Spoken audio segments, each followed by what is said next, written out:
किंकर प्रभु शरणं प्रपद्ये।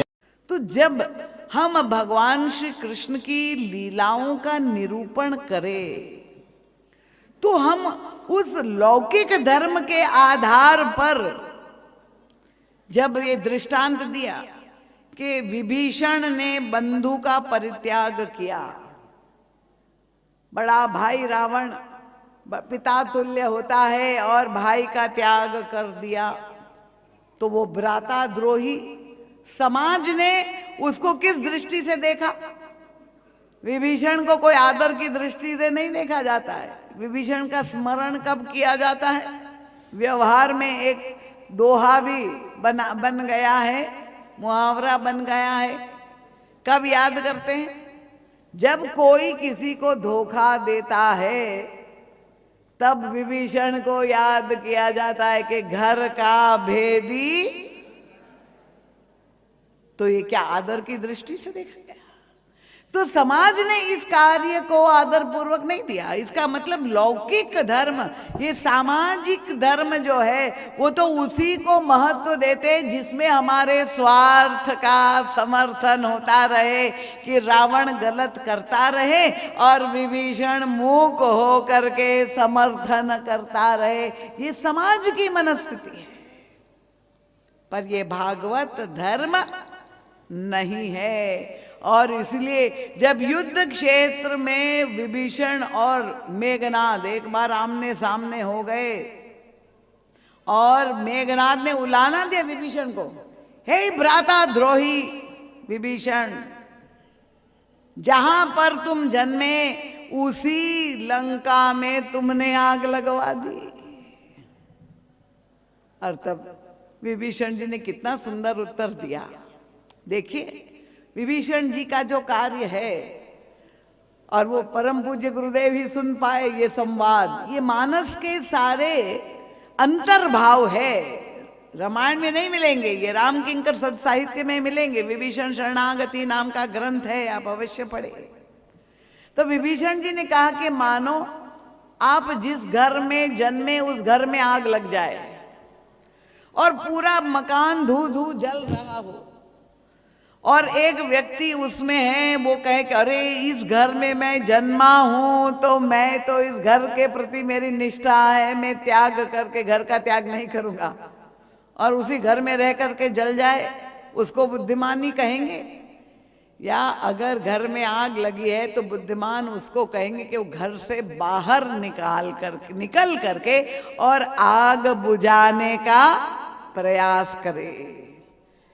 तो विभीषण मेघनाद से यही कह रहा है कि मैं जब भगवान श्री राम की शरण में गया तो मैं यही चाह रहा हूं कि किसी तरह से भी लंका बच जाए, रावण को सुमति आ जाए, और इसलिए लंका को बचाने के लिए, ये राक्षस कुल को बचाने का ही प्रयास मैंने किया है। मैंने कोई भ्रातृद्रोह नहीं किया है, क्योंकि भगवान श्री राम का ऐसा व्यक्तित्व है जो रावण का भी हितैषी है, और व्यक्ति का तो जाने दीजिए। तो ऐसी राम की शरण में जा करके, जहाँ यही प्रत्येक जीव का परम धर्म है, और इसीलिए ये भगवान श्री राम और भगवान श्री कृष्ण की जो लीलाएं हैं उसमें जो गूढ़ रहस्य है, हम लोग भगवान कृष्ण की लीलाओं को उस तरह से व्याख्यायित न करें, क्योंकि हम राधा कृष्ण मंदिर में बैठे हुए हैं, भागवत की कथा भी सुनते हैं, और अगर हम ये कहें कि आज के युग का सबसे बड़ा डॉन है और वो हमें चोरी करना सिखाते हैं, क्योंकि मुझे याद है वृंदावन धाम में बांके बिहारी जी के मंदिर में मैं खड़ी हुई दर्शन करके आनंद ले रही थी, तब एक वहाँ के जो प्रसिद्ध व्यक्ति आए और उन्होंने मुझे कहा, दीदी माँ आप तो अपने इष्ट को बदल दीजिए। मैंने कहा क्यों? उनका देखो ये राम, उनकी क्या स्थिति है, जीवन भर दुख ही पाया, वनवास में ही रहे, भटकते रहे, और हमारे कृष्ण की लीलाओं को देखिए, खूब जो है हर वस्तु की छूट है।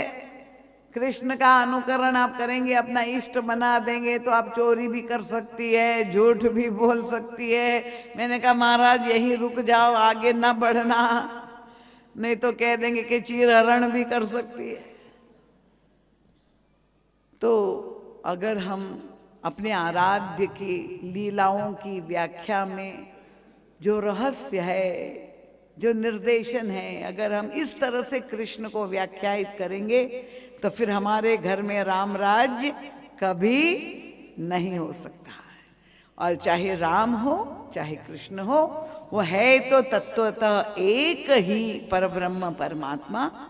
पर ये लीलाओं के द्वारा उन्होंने हमारा मार्गदर्शन जो किया है कि हर जीव को ये स्मरण रहे कि हमारा परम प्राप्तव्य क्या है, वह है ईश्वर है, और उसकी प्राप्ति के लिए जो भी धर्म सहायक है उसी धर्म का हमें पालन करना है। जो हमें ईश्वर के जाने में सहयोगी बने, वही रिश्तों को महत्व देना है, वही गुरु को स्वीकार करना है, क्योंकि बलि गुरु तजो, ये भी प्रसंग आता है। ये प्रश्न अनेक लोगों ने जो कहे कि बड़े बड़े आजकल समाज में ऐसे ऐसे गुरु सत्ता भी घूम रही है कि जो लोगों को जो है दिग्भ्रमित कर रही है।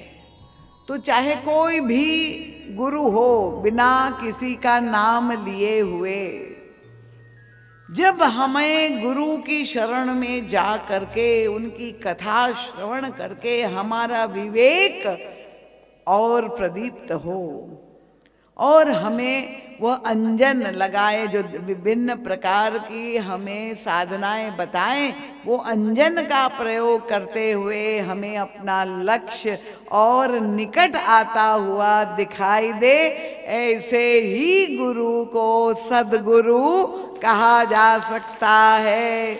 और हमारा ये सौभाग्य है कि युग तुलसी परम पूज्य महाराज श्री रूपी एक पूर्ण समर्थ ब्रह्मनिष्ठ श्रोत्रिय सद्गुरु, एक अवतार पुरुष हमें सुलभ है। उनका चिंतन, ये सद साहित्य जो है, वो प्रत्येक अक्षर उसमें जो लिखा है वो उसका कोई मूल्य ही नहीं, अतुलनीय साहित्य है। तो वो भी हमें प्राप्त है और परम पूज्य महाराज श्री की वाणी भी हमें प्राप्त है। तो निश्चित रूप से चाहे रामचरितमानस हो, चाहे भगवत गीता हो, श्रीमद् भागवत हो, आप अवश्य इन धर्म ग्रंथों का संबल के रूप में प्रयोग करें और उनकी व्याख्या को लेकर, धर्म को लेकर कभी आपके मन में प्रश्न उठे तो परम पूज्य महाराज जी के सद साहित्य का आश्रय ले और अपने जीवन में धन्यता का बोध करे। इन शब्दों के साथ आप सबके प्रति बहुत बहुत साधुवाद और आप सबके चरणों में बार बार नमन वंदन प्रणाम कर रही हूँ कि इतनी शीतकाल में भी धैर्य बनाकर आप यहाँ पर जो बैठे रहे, वास्तव में आप साधक हैं। पुनः पुनः नमन प्रणाम। कल ये कथा सत्र का विश्राम दिवस है, तो अधिक से अधिक संख्या में आप लोग उपस्थित करके और भगवान कृष्ण की लीला और भगवान श्री राम की लीलाओं पर हम लोग सामूहिक रूप से चिंतन करेंगे।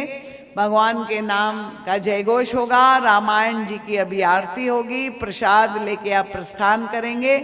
बोलिए सियावर रामचंद्र भगवान की जय। श्री वृंदावन बिहारी लाल की जय। पूज्यपाद गोस्वामी तुलसीदास जी महाराज की जय। संत समाज की जय। भक्त समाज की जय। भारत माता की जय। सब लोग जयकार करें। सत्य सनातन धर्म की जय। बोले सद्गुरुदेव भगवान